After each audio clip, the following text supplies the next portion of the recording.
자, 여러분, 지금 이 순간 대한민국 어딘가에서 두 명의 남자가 똑같이 눈을 뜹니다. 둘 다 10대, 20대 때 동방신기로 이름을 날렸던 멤버들입니다. 하지만 몇 년 후 이 둘의 외모는 천지 차이가 됩니다. 한 명은 20대 때처럼 뽀얀 피부와 애기 같은 모습으로 외모를 여전히 유지해 인기를 끌고 있고, 다른 한 명은 우유나무로 불리며 순수하고 소년미 넘쳤던 모습은 어디 가고 못 알아볼 정도로 완전히 망가진 외모로 살고 있죠. 도대체 어떤 차이가 있었던 걸까요? 오늘 영상에서는 우리의 외모를 점점 나락으로 가게 만드는 습관에 대해 말씀드리겠습니다. 영상 보시고 제가 말씀드리는 것들만 주의하시면 이렇게 되진 않으실 겁니다. 박유천과 시아준수의 가장 큰 차이점은 무엇이었을까요? 뭐 때문에 비슷한 나이, 비슷한 환경과 외모였던 두 사람이 전혀 다른 사람이 되었을까요? 바로 술, 담배입니다. 술, 담배를 일상처럼 달고 살았던 박유천과는 달리 시아준수는 술, 담배를 일절하지 않는 것으로 유명하죠. 너무 뻔하다고 생각하실 수도 있지만 우리 주위에서 너무나도 자연스럽게 술을 마시고 담배를 피기 때문에 큰 위화감 없이 술, 담배를 합니다. 또 일주일, 한 달 정도 술, 담배 한다고 해서 크게 느껴지는 변화도 없다 보니 술, 담배를 하게 되죠. 우리를 못생겨지게 만드는 것은 거창한 게 아닙니다. 일상 속의 사소한 나쁜 습관들이 차곡차곡 쌓여 우리의 외모를 조금씩 갉아먹고 못생겨지게 만드는 겁니다. 이걸 방지하기 위해선 우리의 습관을 돌아보고 잘못된 습관들은 꼭 고쳐야 합니다. 다음으로 우리가 주의해야 할 습관은 바로 잘못된 수면 습관입니다. 아마 옆으로 주무시는 분들이 많을 텐데요. 한쪽으로 자는 습관은 정말로 얼굴 비대칭을 만들 수 있습니다. 옆으로 자면 자는 동안 얼굴의 같은 방향으로 압력이 가해지는데, 이게 반복되다 보면 얼굴이 조금씩 눌리고 밀리면서 비대칭이 생길 수 있습니다. 그리고 옆으로 자는 습관은 라운드 숄더, 그러니까 어깨가 말리는 자세를 만들기 쉬운데요. 어깨가 앞으로 말리면 어깨가 좁아 보이게 됩니다. 당연히 좁은 어깨는 얼굴을 상대적으로 더 크고 둔해 보이게 만듭니다. 저도 수면 습관이 고치기 어렵다는 점 알고 있습니다. 아마 저처럼 똑바로 자려고 하면 불편해서 잠이 안 오는 분들이 많을 텐데요. 그런 분들은 옆으로 주무시더라도 계속 한쪽 방향으로만 주무시지 말고 왼쪽 오른쪽 번갈아 가면서 주무시는 게 조금이라도 비대칭을 방지할 수 있습니다. 다만 엎드려서 자는 자세는 비대칭뿐만 아니라 허리와 목 건강에 정말 안 좋으니까 이것만큼은 피해 주셔야 합니다. 그리고 많은 분들이 하나 놓치는 게 있는데요. 바로 베개입니다.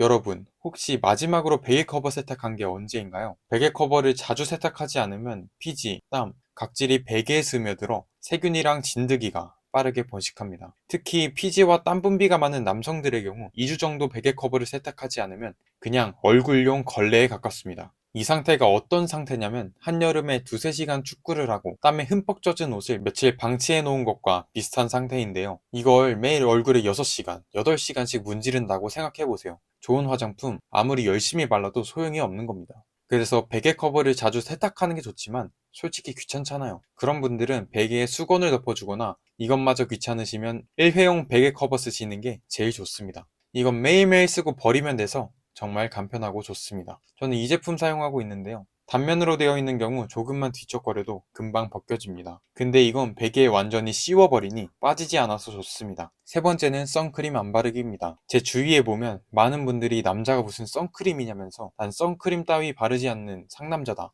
이런 분들이 되게 많은데요. 근데 그러다 진짜 훅 갑니다. 피부가 늙는 가장 큰 원인은 자외선입니다. 자외선은 피부 복원 및 탄력을 만들어주는 콜라겐과 엘라스틴을 망가뜨려서 피부가 쭉 처지고 주름을 만들게 됩니다. 쉽게 말해서 노안이 되는 거죠. 실제로 서양인들을 보면 동양인과 같은 나이임에도 불구하고 빠르게 노안이 되는 걸 볼 수 있습니다. 원인은 바로 햇빛으로부터 피부를 보호하는 호르몬 수가 다르기 때문인데요. 이 호르몬을 멜라노좀이라고 하는데, 서양인들은 동양인들에 비해 이 멜라노좀이 적어서 햇빛에 더 큰 영향을 받는다고 합니다. 남자분들은 보통 선크림을 피부 좋아 보이게 해주고 하얗게 만들어주는 비비크림이나 파운데이션 같은 화장품이라고 생각하시는데, 선크림은 우리 피부를 지켜주는 보호막입니다. 다른 것은 안 바르더라도 선크림은 꼭 바르셔야 합니다. 그리고 자외선은 햇빛이 쨍쨍한 날에만 있는 게 아닙니다. 겨울, 흐린 날, 비 오는 날에도 다 있으니까 그냥 매일매일 바르시면 됩니다. 또 대부분의 사람들이 얼굴만 바르고 귀 뒤나 목, 뒷목은 안 바르시는 경우가 많은데요. 이 부분도 다 자외선을 받으니 발라주시는 게 좋습니다. 실제로 얼굴에만 선크림을 바른 경우 이렇게 목에만 자외선으로 인한 피부염이 발생하는 사례도 있습니다.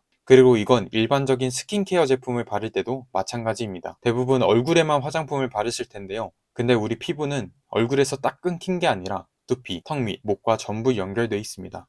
턱 밑이나 목 같은 부위가 먼저 탄력을 잃으면 얼굴 피부도 같이 아래로 끌려 내려옵니다. 턱 밑이나 목도 같은 얼굴이니까 빼고 바르시지 말고 전부 발라주셔야 합니다. 네 번째는 늦게 자는 습관입니다. 박진영님의 유명한 말이 있죠. 사람들은 자꾸만 좋은 걸 더 하는 것에만 집중하는데 진짜 중요한 것은 나쁜 것을 끊어내는 것이라고요. 그래서 이 나쁜 습관을 끊어내는 게 정말 중요한데요. 그 중에서도 많은 분들이 놓치고 있는 게 바로 수면입니다. 아마 지금도 새벽에 누워서 이 영상 보고 계신 분이 분명 계실 겁니다. 영상만 보고 얼른 주무시길 바랍니다. 수면이 중요하단 건 많이 들어보셨을 겁니다. 잠을 자는 동안 우리는 에너지를 회복하고 또 받은 손상을 복구하는 회복 모드로 전환됩니다. 콜라겐 생성이 촉진되어 피부 구조와 탄력을 유지하고 피부 장벽을 튼튼하게 합니다. 한 연구에 따르면 단 하룻밤만 자지 않아도 피부 수분량이 유의미하게 감소하고 피부 장벽 기능이 손상되어 내부의 수분이 밖으로 빠져나간다고 합니다. 밤을 새면 피부가 푸석푸석해지는 이유가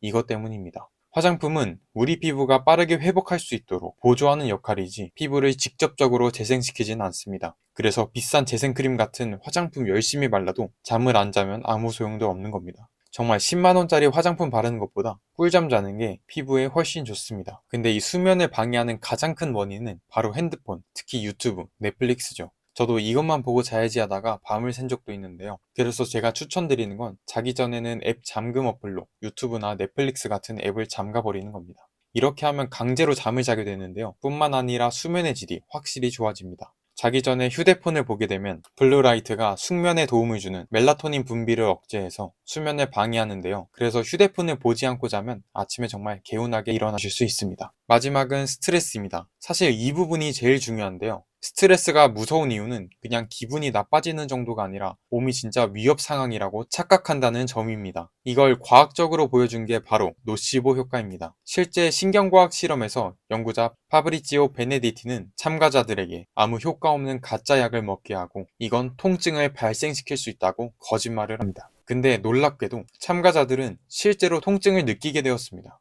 뇌에서도 통증을 느끼는 영역이 똑같이 활성화됐고 심박수랑 땀 분비, 스트레스 호르몬까지 다 올라갔습니다. 몸에는 아무 문제가 없었는데 아플 거라는 생각 하나로 몸이 진짜 아프다고 느끼게 된 겁니다. 이게 바로 노시보 효과입니다. 사실 이렇게 멀리 가지 않아도 됩니다. 여러분, 지금 상큼한 레몬을 크게 한 입 베어 물었다고 상상해보세요. 입에서 침이 줄줄 흐르죠. 이렇듯 우리의 뇌는 상상과 현실을 잘 구분하지 못합니다. 그래서 우리가 항상 긍정적인 생각을 하면 몸에도 좋은 영향을 주는 거고 요즘 너무 힘들다, 괴롭다 생각하고 스트레스를 받게 되면 생각만 하는 게 아니라 몸에도 다 영향을 주게 됩니다. 이렇게 스트레스 받는 상황이 오면 우리의 뇌는 이를 경고, 위험 신호로 받아들이고 코르티솔이라는 호르몬을 분비하게 되는데요. 이 코르티솔은 우리가 위험 상황에 대처할 수 있게 바로 사용할 수 있는 에너지를 만들어냅니다. 하지만 이 과정에서 위험 상황 대처가 우선순위가 되기 때문에 소화, 면역, 피부 재생 같은 기능은 뒷순위로 밀려나게 됩니다.